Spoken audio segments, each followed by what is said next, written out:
So without wa- so without wasting any more time, let's get straight to our video.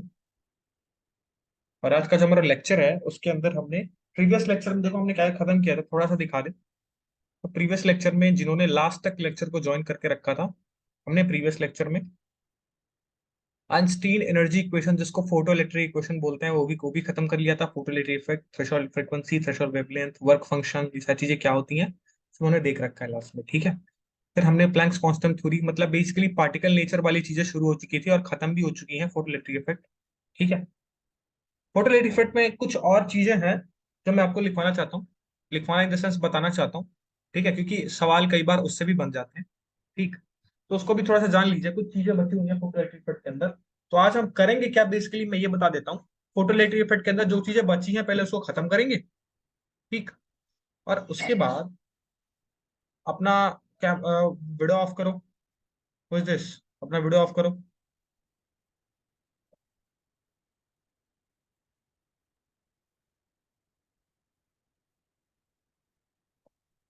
Yusuf Ali, अपना video of करो।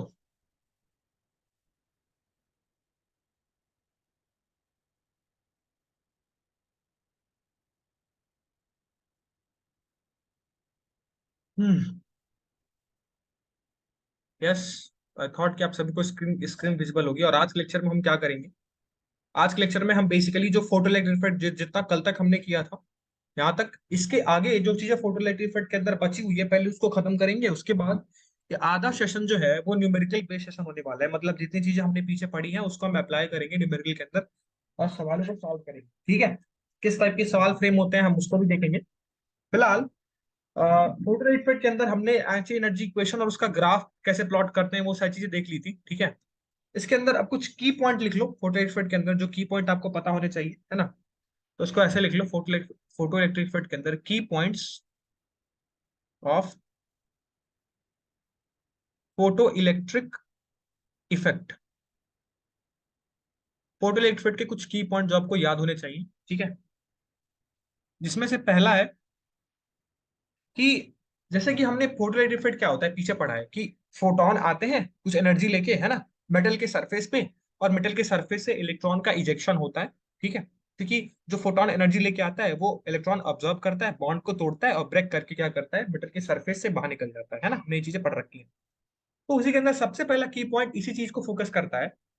तो photo electric effect के अंदर ये जो फोटॉन्स आ रहे होते हैं ना, इसमें ना वन फोटोन वन इलेक्ट्रॉन वाला रूल चलता है। मतलब वन फोटोन वन इलेक्ट्रॉन वाला रूल का मतलब ये है कि एट अ टाइम एक फोटोन आएगा और एक फोटोन एक ही इलेक्ट्रॉन को बाहर एमिट करेगा।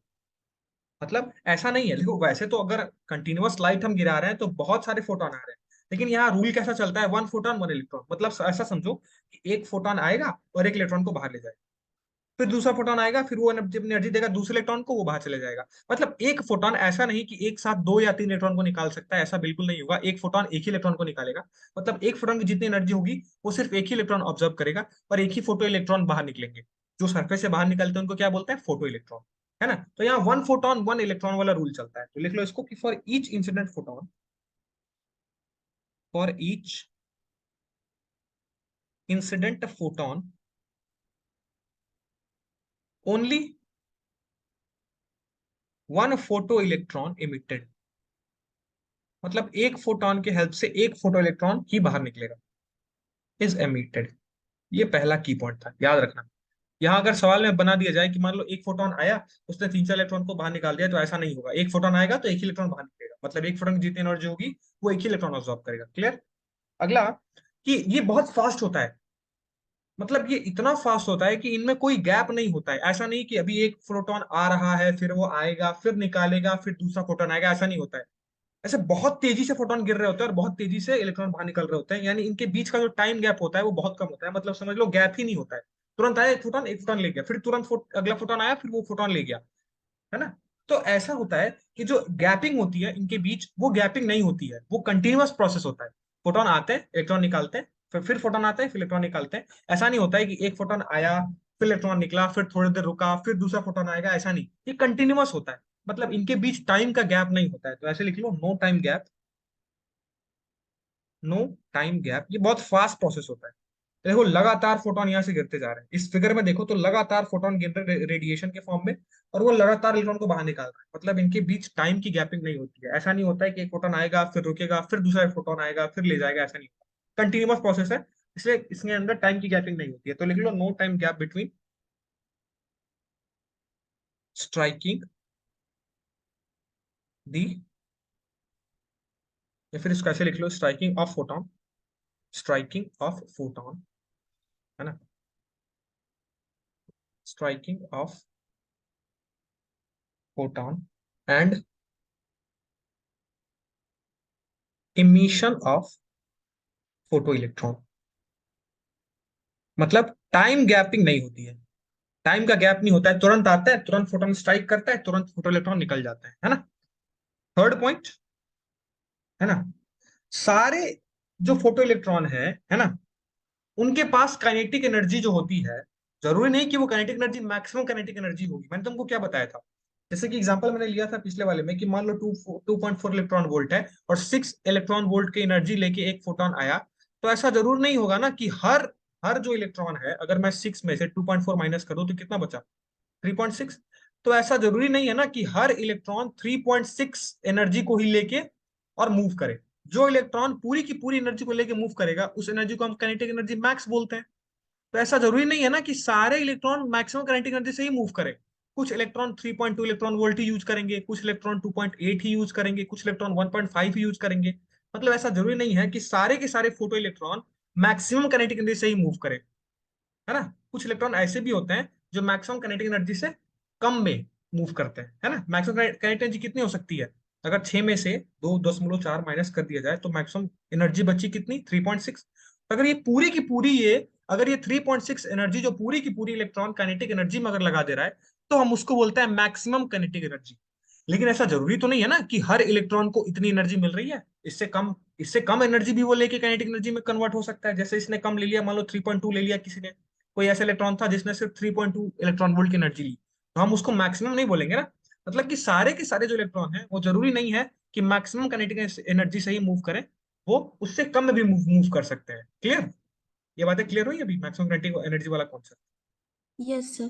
तो क्लियर हो गया। कैसा जरूरी नहीं है कि सारे के सारे फोटो इलेक्ट्रॉन के पास मैक्सिमम काइनेटिक एनर्जी ही हो, वो उससे कम भी लेके काइनेटिक एनर्जी से मूव कर सकते हैं, है ना। तो अगला की पॉइंट यही है, ठीक है। अगर कहीं स्टेटमेंट में लिखा है कि यार सारे के सारे इलेक्ट्रॉन के पास काइनेटिक एनर्जी मैक्सिमम होती है तो ये गलत है, ऐसा नहीं होता है। सारे इलेक्ट्रॉन के पास काइनेटिक एनर्जी मैक्सिमम नहीं होती है, कुछ ही इलेक्ट्रॉन के पास होती है, ठीक है। तो इसको नोट कर लो, not all ejected photo electron have kinetic energy equals to kinetic energy max. मतलब सारे इलेक्ट्रॉन के पास ये काइनेटिक एनर्जी मैक्सिमम नहीं होती है। Some electrons, some photo electrons, ऐसे लिख लो, some photo electrons may have kinetic energy what, less than kinetic energy max, है ना, उससे कम हो सकता है। इसी ये स्टेटमेंट क्लियर हुआ सबको, थर्ड वाला? कोई डाउट है तो अभी पूछ लो। ये यस सर स्टेटमेंट क्लियर है। क्लियर हुआ? चलो, तो ये कुछ की पॉइंट थे जो आपको रिमेंबर रखने हैं फोटो इलेक्ट्रिक इफेक्ट के अंदर, ठीक है। अब एक सबसे आखिरी चीज बचती है, और वो कौन सी है फोटो इलेक्ट्रिक इफेक्ट के अंदर, वो है तुम्हारा स्टॉपिंग पोटेंशियल। नाम सुना है कभी, yes stopping sir. Potential, yes sir. है ना। जब मैं कल वाले लेक्चर को अपलोड कर रहा था ना, तो मुझे ये बातें याद आई कि अरे यार बच्चों को तो स्टॉपिंग पोटेंशियल बताना भूल ही गया, है ना।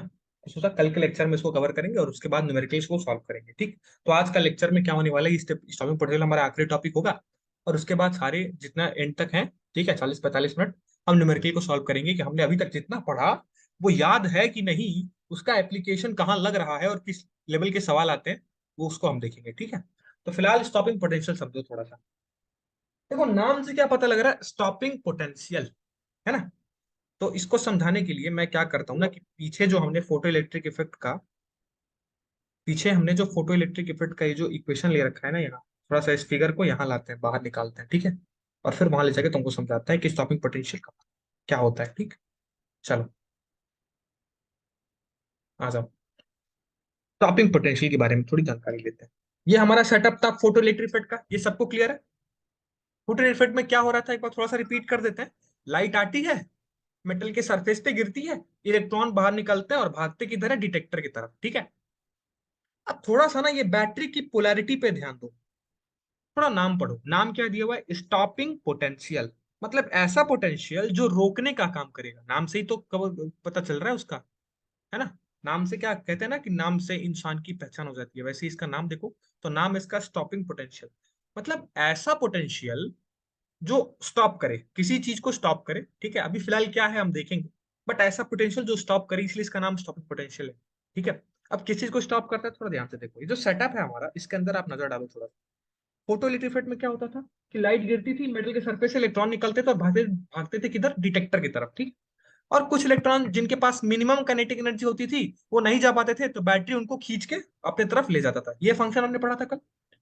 अब ये जो यस बैटरी की पोलैरिटी है, जरा इसको ध्यान, इधर देखो। डिटेक्टर जो है, ये डिटेक्टर, ये बैटरी के पॉजिटिव साइड से इधर कनेक्टेड है और बैटरी के निगेटिव साइड से इधर कनेक्टेड है। मतलब इसकी पोलैरिटी कहाँ है, लेफ्ट साइड में पॉजिटिव है, राइट साइड में निगेटिव है। अब जरा क्या करो ना, स्टॉपिंग पोटेंशियल को समझने समझने के लिए हम क्या करते हैं कि इस बैटरी की पोलैरिटी को कर देते हैं रिवर्स। मतलब जहां पॉजिटिव लगा है वहां क्या हो जाएगा, निगेटिव। और जहां निगेटिव लगा है वहां क्या कर देंगे हम, पॉजिटिव। तो एक वक्त के लिए मान लो, हालांकि अब ये फिगर को तो मैं चेंज नहीं कर सकता हूँ, बट मान लो कि ये वाली पोलैरिटी निगेटिव हो गई और इधर वाली पोलैरिटी पॉजिटिव हो गई।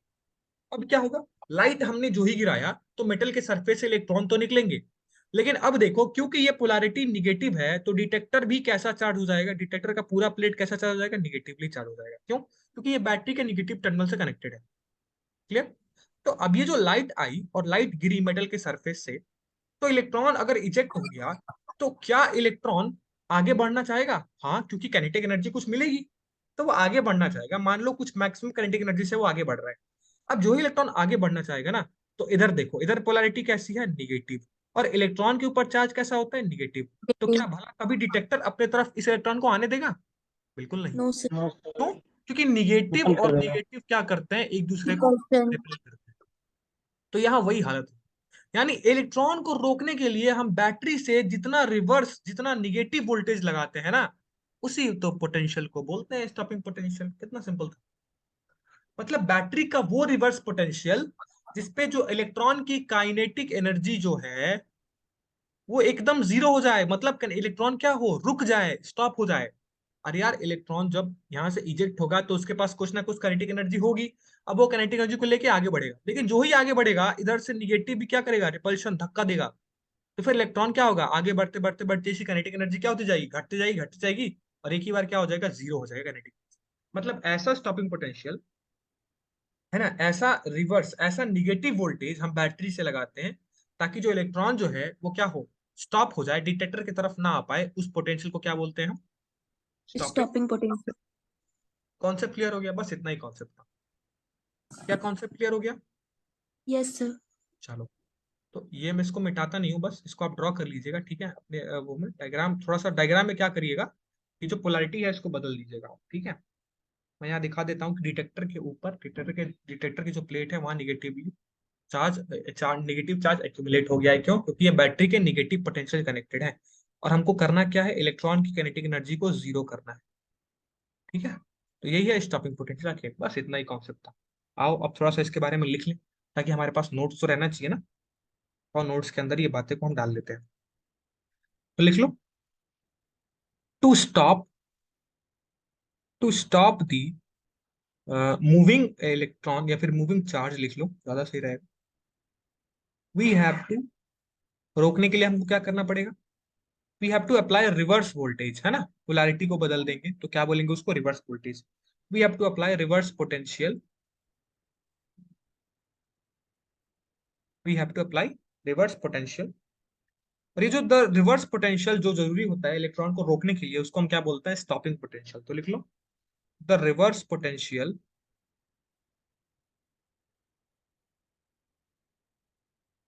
अप्लाइड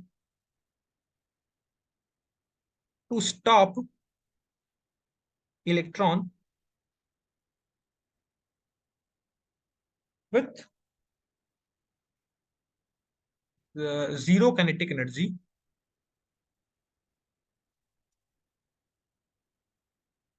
टर्म्ड एज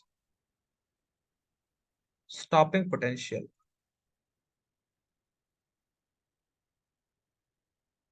ठीक, क्लियर हो गया? अब देखो, यहाँ काइनेटिक एनर्जी तुम्हारी क्या हो रही है, पहले मान लो कि मैक्सिमम काइनेटिक एनर्जी इलेक्ट्रॉन के पास थी, है ना? और बाद में इलेक्ट्रॉन को क्या करना है, जब रुक गया इलेक्ट्रॉन तो उसकी काइनेटिक एनर्जी कितनी हो गई, जीरो हो गई। तो इनिशियली काइनेटिक एनर्जी कितनी थी ये बताओ, इनिशियल काइनेटिक एनर्जी कितनी थी, के मैक्स के बराबर थी कि नहीं ये बताओ। अरे यस यार, सर। इलेक्ट्रॉन निकला होगा तो उसकी शुरुआत में काइनेटिक एनर्जी तो मैक्सिमम रही होगी ना, जो ही निकला होगा उसके पास मैक्सिमम काइनेटिक एनर्जी होगी। अब जैसे ही वो आगे बढ़ने लगा तो उसकी फाइनल काइनेटिक एनर्जी को हमको जीरो करना है, तभी तो इलेक्ट्रॉन स्टॉप हो पाएगा। और जिस पोटेंशियल पे ये काम होगा उसको हम स्टॉपिंग पोटेंशियल बोलेंगे। यानी इनिशियल काइनेटिक एनर्जी कितनी थी, K E max. Kinetic final energy max final kinetic energy कितनी थी, फाइनल काइनेटिक जीरो। एनर्जी कितनी थी, जीरो। तो चेंज इन काइनेटिक एनर्जी क्या होगा, के ई मैक्स के बराबर होगा, एनर्जी मैक्स। के ई यस मैक्स सर। के बराबर होगा। और तुमने क्या पढ़ा है, वर्क एनर्जी थ्योरम पढ़ा है, वर्क एनर्जी पावर एक चैप्टर था 11 में, याद है? Yes sir. तो जरा अप्लाई करो वर्क एनर्जी थ्योरम यहाँ, अप्लाइंग वर्क एनर्जी थ्योरम। अब हम स्टॉपिंग पोटेंशियल का एक्सप्रेशन निकाल रहे हैं कि सर सवाल आ जाए तो कैसे सॉल्व करेंगे, फार्मूला होना चाहिए ना, तो फार्मूले को हम जब देख रहे हैं। यानी applying work energy theorem, work energy theorem क्या बोलता है भाई, change in kinetic energy is equals to work done. याद है, याद है? किसी को याद है वर्क एनर्जी थ्योरम क्या हुआ, work energy theorem, change in kinetic energy is equals to work done. Work done. पढ़े हो ना? Yes sir. Change in kinetic energy is equals to work done. अब चेंज इन काइनेटिक एनर्जी कितना है, K E max के बराबर। Change in kinetic yes. Energy कितना है, के ई मैक्स के बराबर। और वर्क डन को मैं डब्ल्यू लिख देता हूँ, ठीक है? वर्क डन को मैं डब्ल्यू लिख देता हूँ। अब देखो, अब तुमने क्लास 10 के अंदर ये चीजें पढ़ी थी, जब तुम इलेक्ट्रिक पोटेंशियल पढ़ रहे थे, उसमें तुमको क्या बताया गया था कि वर्क डन और इलेक्ट्रिक पोटेंशियल में क्या रिलेशन होता है, तो V equals to W by Q. याद है किसी को? Yes sir. V equals to W by Q, याद है? तो यहां डब्ल्यू से इक्वल अगर टू मैं क्यू W इंटू को वी। सब्स्टिट्यूट करूंगा तो W इक्वल्स टू क्या हो जाएगा, V इंटू क्यू हो इंटू जाएगा। वी। Yes sir. तो अगर मैं यहाँ वर्क डन की वैल्यू को रिप्लेस कर दूं, काइनेटिक एनर्जी मैक्स के E max is equals to, अब देखो तुम निगेटिव में पोटेंशियल लगा रहे हो रोकने के लिए, तो निगेटिव में पोटेंशियल को हम क्या नाम देते हैं, स्टॉपिंग पोटेंशियल। मतलब ये जो यहाँ V होगा, एक्चुअली जो V होगा, है ना, वो क्या होगा, स्टॉपिंग पोटेंशियल के बराबर होगा। और यह जो Q होगा, Q क्या है, चार्ज है, और चार्ज कैसा है, इलेक्ट्रॉन है। तो मैं इसको EV लिख दूं, ई वी नॉट। और V नॉट हमारा क्या होगा यहाँ, स्टॉपिंग पोटेंशियल। और चार्ज क्या होगा तुम्हारा, इलेक्ट्रॉन। तो मैं वर्क इलेक्ट्रॉन। डन की जगह ई वी नॉट लिख दूं, यस सर। यही तो है स्टॉपिंग पोटेंशियल। अरे यही तो है स्टॉपिंग पोटेंशियल। तो यहां से वी नॉट की वैल्यू क्या हो जाएगी, काइनेटिक एनर्जी मैक्स अपॉन ई। मतलब आज से सर अगर हमारे पास काइनेटिक एनर्जी दी हुई ना, तो हम स्टॉपिंग पोटेंशियल आराम से निकाल सकते हैं। कैसे, अरे कुछ नहीं, बस ई से डिवाइड कर दो। और ई की वैल्यू कितनी होती है भाई, 1.6 इंटू, कितना चार्ज होता है एक इलेक्ट्रॉन पे, इतना ही तो होता है। Yes sir.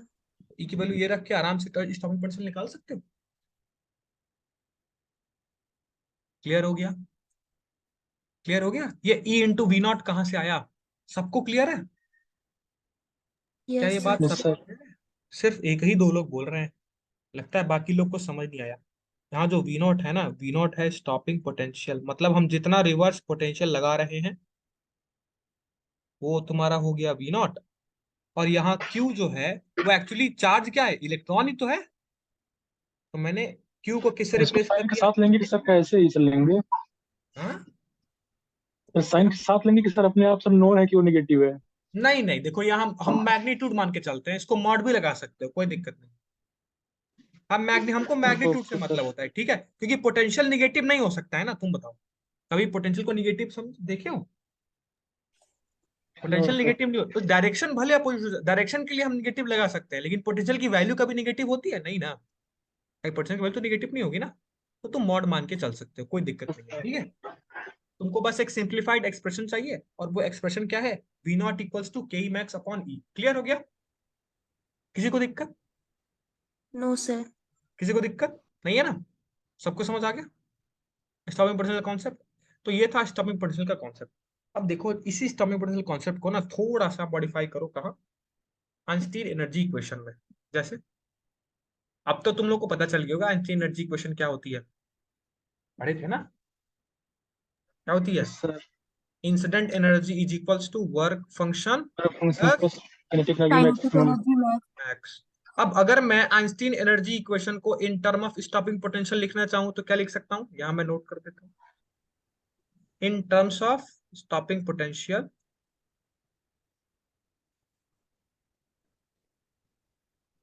We naught. क्या लिख सकता हूं?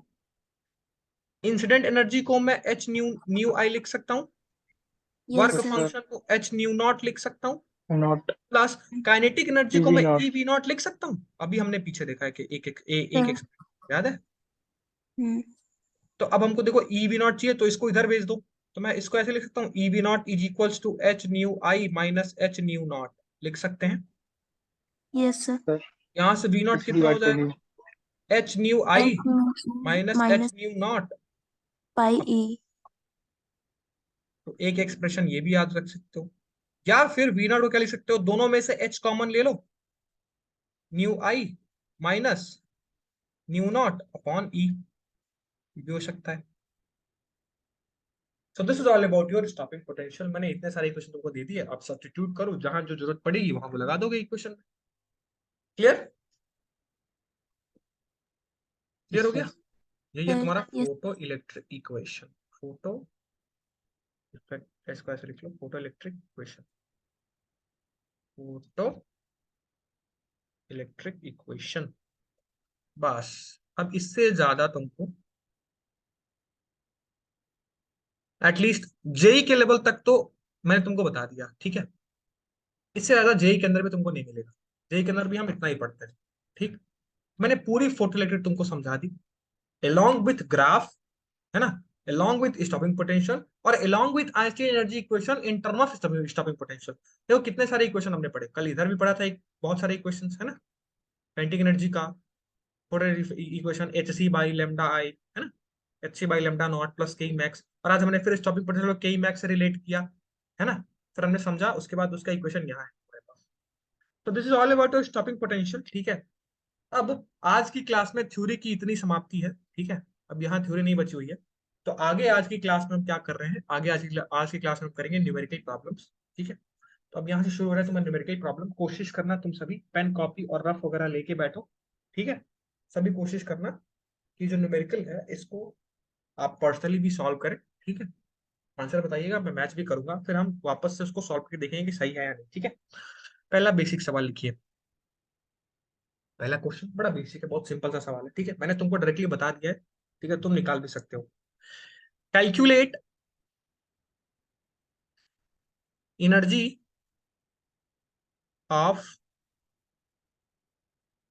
100 photons if wavelength of light is 2000 angstrom. बड़ा बेसिक सवाल है, बड़ा अच्छा सवाल है, और ये सवाल है एआईपीएमटी का, है ना, जिसको आप सभी लोग नीट के नाम से जानते हैं, ठीक है। ये उसका सवाल है, ठीक। चलिए एवरीबॉडी, कॉपी पेन सभी रखे हो, निकालो। और पहला सवाल है कि calculate energy of 100 photons if wavelength of light is 2000 angstrom.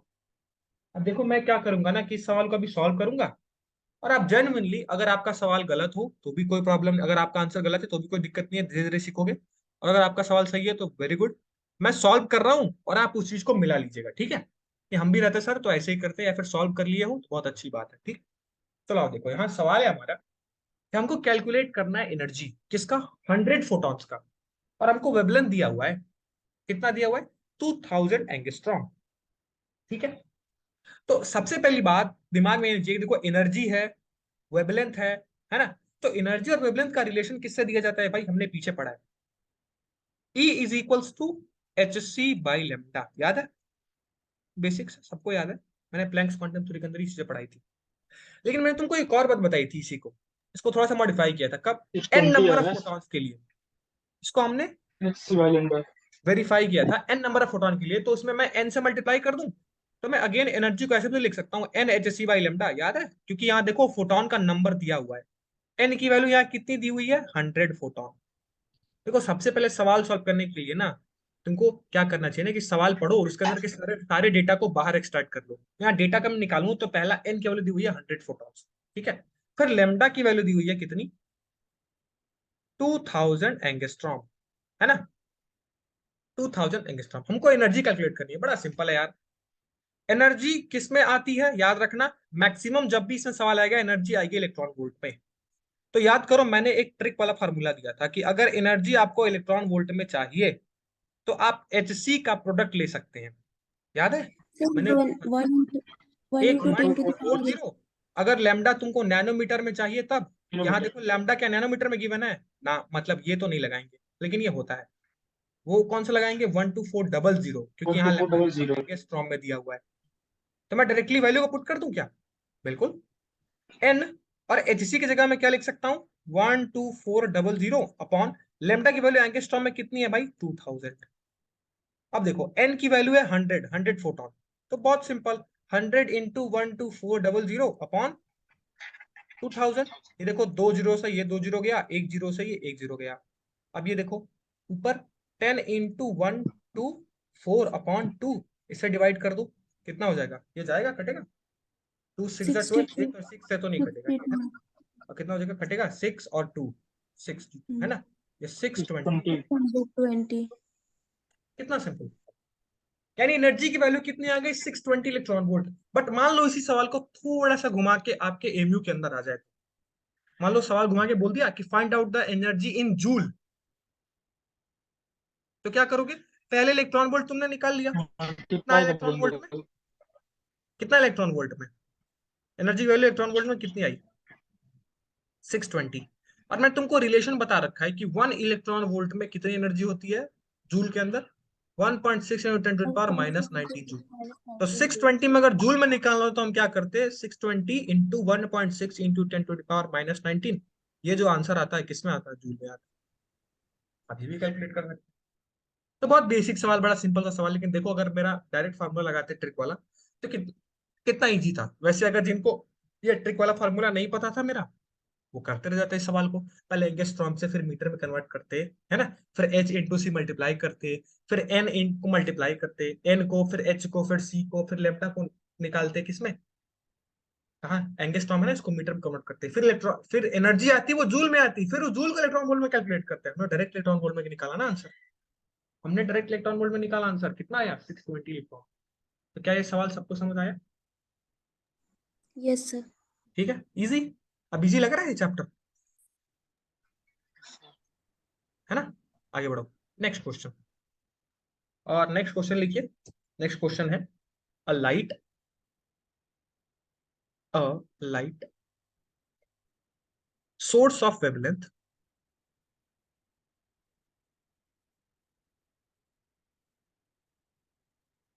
To 2000 angstrom. देखो यार सवाल तो ऐसे ही बनेंगे, इसलिए आपको यूनिट का कन्वर्जन आना चाहिए। एमिट्स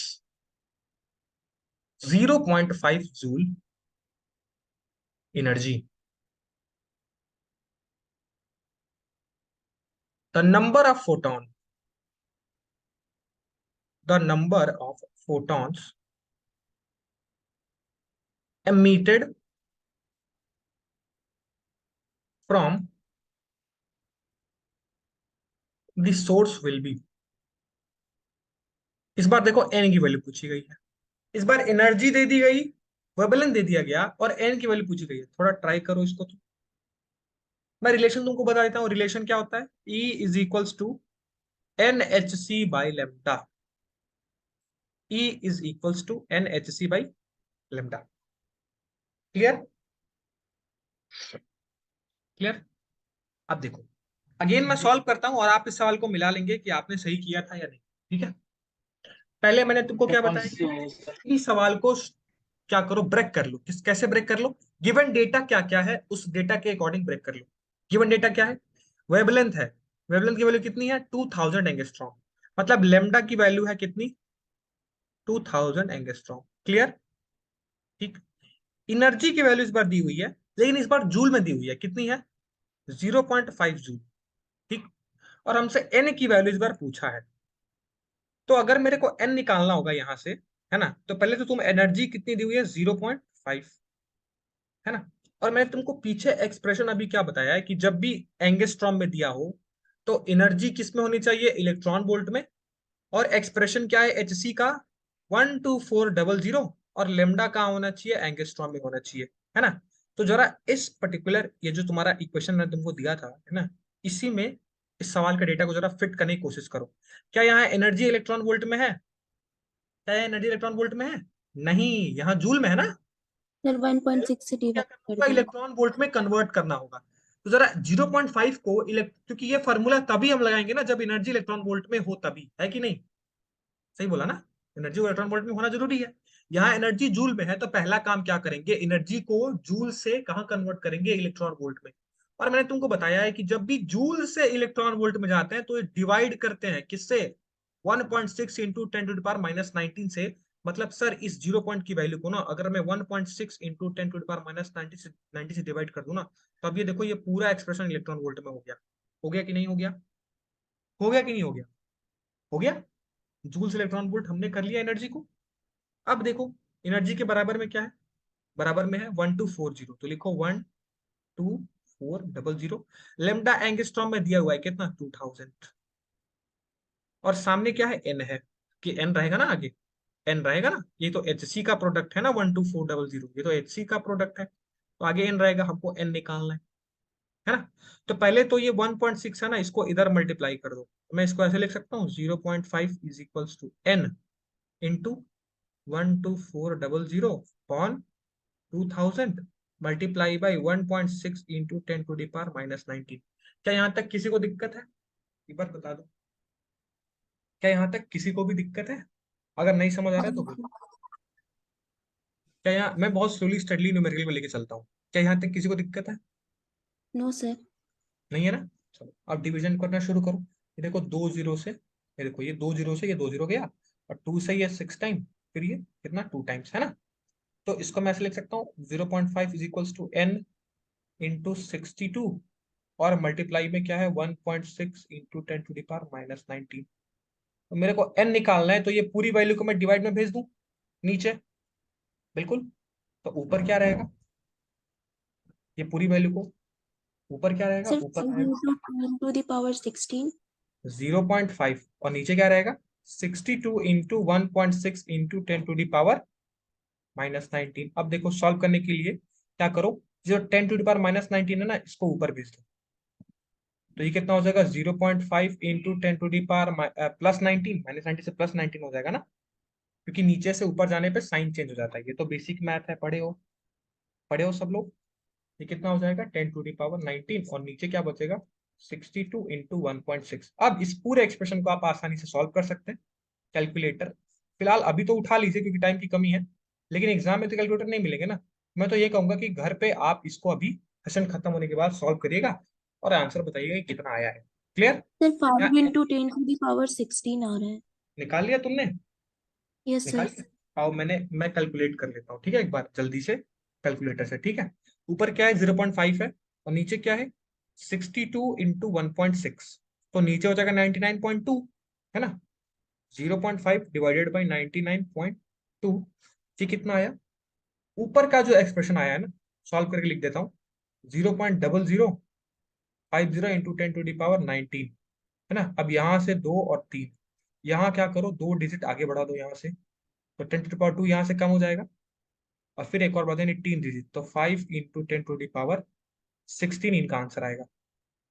कितना आंसर यस आया? सर यही आया है। सर यही आया 5 है। इंटू 10⁻16 फोटॉन्स, चलिए यानी आए। एन की वैल्यू आ गई 5 इंटू 10⁻16 फोटॉन्स। क्लियर हो गया? सोचो, 0.5 जूल की एनर्जी में इतने सारे नंबर ऑफ फोटॉन्स होते हैं, 5 into 10⁻16 photons. Clear? Clear? Yes sir yes sir. तो ये एक बहुत अच्छे लेवल का सवाल है, ऐसा मत समझो ना कि अरे यार इस सवाल में कुछ नहीं था, बहुत बेसिक था। ऐसा बिल्कुल नहीं है। तुमने ढंग से पढ़ लिया है ना, तो तुमको ये सवाल बेसिक लग रहा है। ठीक, सर आपने 1 0 छोड़ दिया, उसको नहीं काटा, कहाँ? ओ yes yes yes, it's my mistake. देखो यहाँ एक जीरो मैंने गलती से छोड़ दिया, ठीक है, बहुत अच्छी बात है, आपने इस चीज को ध्यान दिया। अब यहाँ देखो क्या करना ना, इसी को थोड़ा सा करेक्ट कर लेना, ठीक, कोई बात नहीं, आओ यही करेक्ट कर लेते हैं ना। 124 को डिवाइड कर देते हैं 20 से, तो यहाँ जहाँ 62 है वहां 6.2 आ जाएगा, ठीक है। वेरी गुड, गुड कैच, ठीक है, मैंने ध्यान नहीं दिया यहाँ का, देखो ये एक जीरो छूट गया, यहाँ 6.2 कर लो, ठीक है, यहाँ कर लो 6.2, और डेटा चेंज कर देते हैं, कोई बात नहीं, 6.2, ठीक, यहाँ भी क्या हो जाएगा 6.2, नीचे देखो 6.2, अब यहाँ मल्टीप्लीकेशन कर लो 6.2, अब डेटा थोड़ा सा बदल जाएगा, और बदल के डेटा क्या हो जाएगा देखिए, गुड कैच, मैंने यहाँ ध्यान नहीं दिया था। अब यहाँ नया लिख लो, नया डेटा लिख लो, ठीक है, नंबर ऑफ फोटॉन्स कैलकुलेट करते हैं, आ जाओ फटाक से। ऊपर 0.5 है, नीचे क्या है 6.2 इंटू 1.6, तो पहले कर लो 6.2 इंटू 1.6, तो जब आप इन नीचे वाले को मल्टीप्लाई करोगे ना डिनोमिनेटर में, तो जो वैल्यू आएगी आपकी वो आएगी 9.92, तो ऊपर है 0.5, नीचे आएगी 9.92, और multiply by 10 to the power 19 ऊपर है, ठीक। अब 0.5 को 9.92 से डिवाइड कर लो, 9.92 से डिवाइड कर लो, तो इक्विवेलेंट तो उतना ही आएगा ऑलमोस्ट यार, यहाँ 0.0, बस वहां थोड़ा सा ना एक डिजिट आगे बढ़ गया था, यहाँ 10 टू द पावर 17 आंसर आ जाएगा, देखो कैसे, 0.050 इंटू 10 टू द पावर 19। अब देखो दो डिजिट आगे बढ़ा दो, तो जब आप दो डिजिट आगे बढ़ाओगे ना, तो यहाँ n की वैल्यू आपकी थोड़ी सी बदल जाएगी, इसको n को मैं ऐसे भी लिख सकता हूँ, यहाँ मैं लिख देता हूँ नंबर ऑफ फोटॉन्स, दो डिजिट आगे बढ़ाओगे तो 19 में से दो डिजिट कम कर दो, जब आप कम करोगे यहाँ से, तो इसको लिखा जा सकता है 5 into 10 to the power 17 photons. यहाँ n की वैल्यू कितनी आ गई, 5 into 10 to the power 17 photons, correct कर लीजिएगा इसको थोड़ा सा, ठीक, जल्दी जल्दी में एक जीरो छूट गया था, बट ये एब्सोल्युटली करेक्ट आंसर है। तो ये देखो ये सवाल जो है ना, ये आप सभी को आसान लगने लगा, क्यों, क्योंकि आपने अच्छे से कॉन्सेप्ट को सीख लिया है, ठीक है।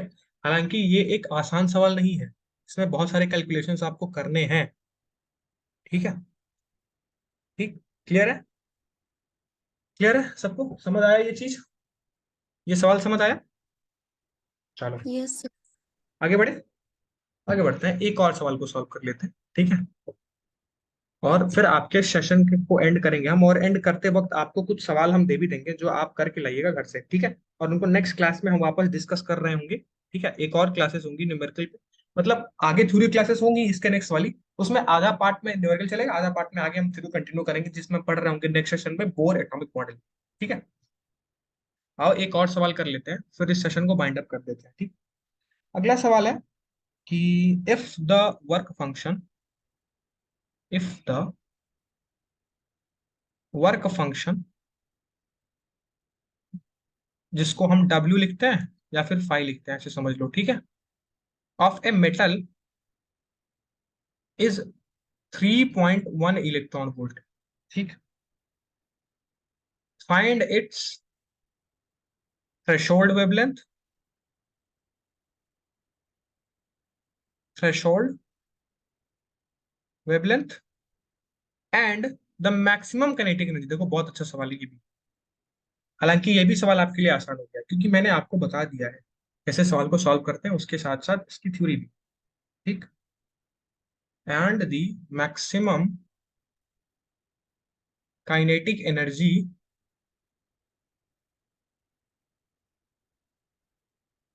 of the electron emitted, of the electron emitted when radiation of 300 nanometer strikes the metal surface, the metal surface। देखो बहुत अच्छा सवाल है ये, हमसे क्या बोला कि अगर वर्क फंक्शन मेटल का 3.1 इलेक्ट्रॉन वोल्ट है, हमको फाई की वैल्यू दे दी है ना, कि 3.1 इलेक्ट्रॉन वोल्ट है, हमको इसका थ्रेशोल्ड वेवलेंथ बता दीजिए, और दूसरा maximum kinetic energy of the electron emitted, maximum kinetic energy बता दीजिए, ठीक है, अगर हम 300 नैनोमीटर का रेडिएशन उस पर स्ट्राइक कराते हैं मेटल के सरफेस पे। तो सबसे पहला चीज, न्यूमेरिकल को तोड़ो और तोड़ के डेटा को लिखो, तो डेटा क्या क्या तुमको नजर आ रहा है, पहला फाई का डेटा नजर आ रहा है, फाई मतलब वर्क फंक्शन कितना दिया हुआ है, 3.1 इलेक्ट्रॉन वोल्ट, फिर देखो और डेटा क्या दिया दिया है, 300 नैनोमीटर, है ना। मतलब नैनोमीटर का मतलब जाहिर सी बात है ये क्या होगी, लेम्डा की वैल्यू है।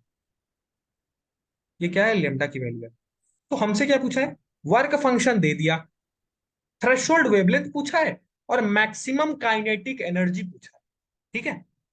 अब देखो क्या थ्रेशोल्ड वेवलेंथ निकालो, और याद करो कि क्या थ्रेशोल्ड वेवलेंथ तुमने कहीं पढ़ा है, कहाँ, याद करो। जब हम वर्क फंक्शन पढ़ रहे थे तो वर्क फंक्शन में मैंने तुमको एक रिलेशन बताया था, कौन सा, एच न्यू नॉट, या फिर इसी को क्या लिखा था, H C by lambda naught, याद आ रहा है, याद आ रहा है, ये हमने पढ़ा पढ़ा है पीछे। जहां लेम्डा नॉट क्या होता है भाई, लेम्डा नॉट को क्या थ्रेशोल्ड बोलते हैं, वेवलेंथ। थ्रेशोल्ड थ्रेशोल्ड वेवलेंथ, और वेवलेंथ। हमको यही लेम्डा नॉट पता करना है ना, बोला है ना यस सवाल में। सर।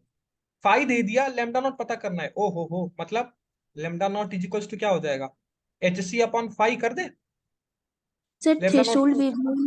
वेवलेंथ 8 × 10⁻26 आया। अभी हम पता कर लेते हैं थ्रेशोल्ड वेवलेंथ कितना आ रहा है, ठीक है, अभी हम पता कर लेते हैं, चिंता मत करो। ठीक। तो अब देखो, अब यहां देखो, ये वैल्यू क्या है, इलेक्ट्रॉन वोल्ट में है, इलेक्ट्रॉन वोल्ट में है। और मैंने तुमको एनर्जी का एक्सप्रेशन याद कराया है क्या, कि अगर इलेक्ट्रॉन वोल्ट में कोई भी एनर्जी हो तो हम एच सी बाई लेमडा, अगर नैनोमीटर में चाहिए तो क्या लिख सकते हैं, एच सी को 1240, और अगर एंगस्ट्रॉम में चाहिए तो क्या लिख सकते हैं, एच सी को 1400। ठीक है। अब मान लो कि यहाँ लेमडा नॉट तुम चाहे नैनोमीटर में निकाल लो या फिर एंगस्ट्रॉम में निकाल लो, कोई फर्क नहीं पड़ता है, बस यहाँ बोला तो नहीं है ना कि हमको किस में निकालना है, हमसे बोला है थ्रेशोल्ड वेवलेंथ निकालना है। कुछ मत करो, मान लो कि अगर थ्रेशोल्ड वेवलेंथ हमको नैनोमीटर में चाहिए, तो इस एच सी को मैं क्या लिख सकता हूँ, 1240 लिख सकता हूँ, लिख सकता हूँ कि नहीं बताओ। Yes sir. और सर फाई सर फाई वो कितना दिया हुआ है, आपने 3.1 इलेक्ट्रॉन वोल्ट, हाँ बोलो। सर अगर सीधा यही फॉर्मूला से निकाले तो 1200 मतलब 1214 ना लिख करके तो। 1249 करके एच और सी की वैल्यू पुट करके आप बोल रही हैं, यस सर। तो वो दो दो थ्रेशोल्ड वेवलेंथ आएगा ना, वो मीटर में आएगा, आपने मीटर में यस निकाला है। सर। Yes sir. कोई बात नहीं, वो भी सही है, कोई बात यस नहीं, सर। आप वो भी, यहाँ बोला तो नहीं है ना, यहाँ अगर बोलता कि फाइंड करो तो आप निकालती, यहाँ आप किसी में भी निकाल सकती है ना, या तो तुम नैनोमीटर में निकाल लो, या एंगस्ट्रॉम में निकाल लो, या फिर मीटर में जो तुमने किया है उससे निकाल लो, है ना, यस। कोई दिक्कत नहीं है। तो आओ, अगर मान लो मैं यहाँ से इसको नैनोमीटर में निकालना चाहता हूँ, तो मैंने 1240 को डिवाइड कर देना है किससे, 3.1 से, क्लियर। तो यहाँ कितना आ जाएगा, 400, यानी लेमडा नॉट की वैल्यू, थ्रेशोल्ड वेवलेंथ की वैल्यू हमने निकाल ली कितना, 400 नैनोमीटर।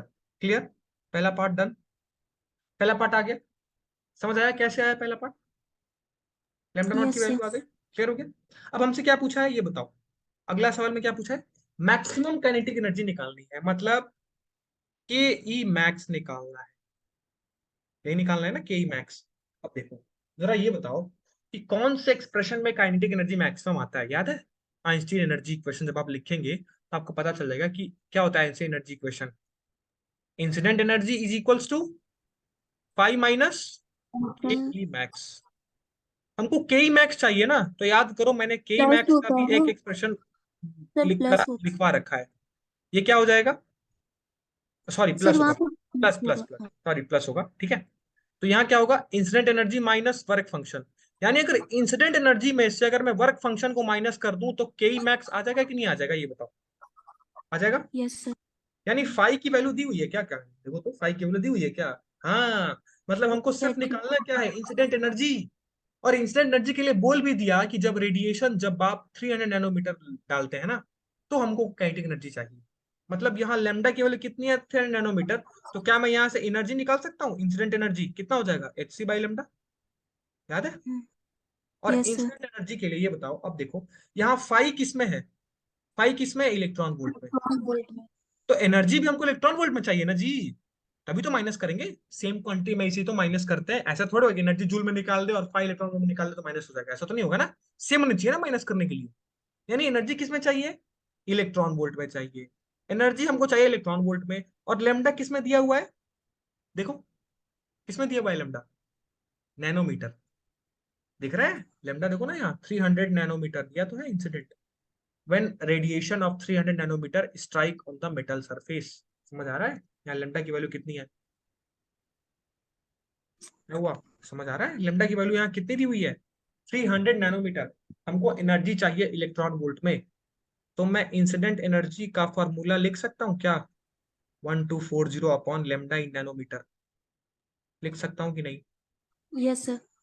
तो इंसिडेंट एनर्जी यहाँ से कितनी हो जाएगी? 1240 अपॉन 300, एक 300। जीरो काट दो। अब 124 को क्या करो, डिवाइड कर दो 30 से, कितना हो जाएगा? 4.13। 30, तो 4.13। ओहो हो, यस सर। मतलब इंसिडेंट एनर्जी कितनी आ गई? 4.3, 13। 4.13 इलेक्ट्रॉन वोल्ट। क्लियर?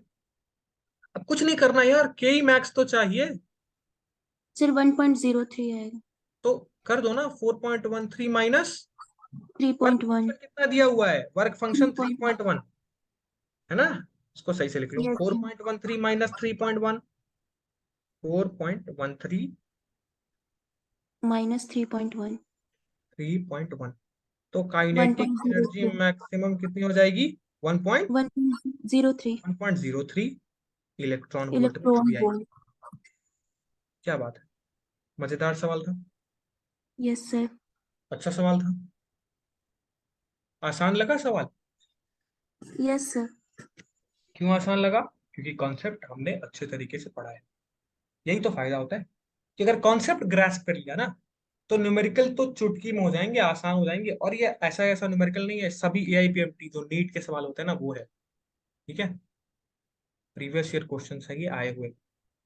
देखो आपने कितने आसानी से सॉल्व कर लिया, ठीक है। तो आज के सेशन को यही बाइंड अप करते हैं, ठीक। आज के सेशन में हमने सर 3 क्वेश्चंस न्यूमेरिकल। दे दीजिए। हाँ, क्वेश्चंस दे दीजिए। हाँ मैं क्वेश्चन दे देता हूँ, ठीक है, जिसको आप लोग सॉल्व करेंगे, ठीक। और उसके बाद नेक्स्ट सेशन में उस उन क्वेश्चंस का डिस्कशन होगा, ठीक है। दो और क्वेश्चंस हैं, वो दोनों ले लीजिए, अच्छे लेवल के सवाल के, मैंने सारे सिर्फ अच्छे लेवल के सवाल पिकअप किए थे ताकि आप लोग इजीली निकाल दें इसको, ठीक है। Yes sir. और अगर ये सारे लेवल के सवाल तुम सॉल्व कर ले रहे हो ना, इसका मतलब अब फोटो इफेक्ट से कोई सवाल तुमसे फंसने वाला नहीं है, ठीक। आओ सवाल ले लो, उसके बाद इस सेशन को बाइंड अप कर देते हैं। ये दो सवाल आप सभी ट्राई करेंगे और कल इन सवाल का सोल्यूशन भी होगा, ठीक। देख लीजिए, इफ द वर्क फंक्शन, ये बहुत अच्छा सवाल है, ठीक है, इंपॉर्टेंट सवाल है, स्टार मार्क लो 3 थे, ठीक, बढ़िया लेवल का सवाल है। If the work function W,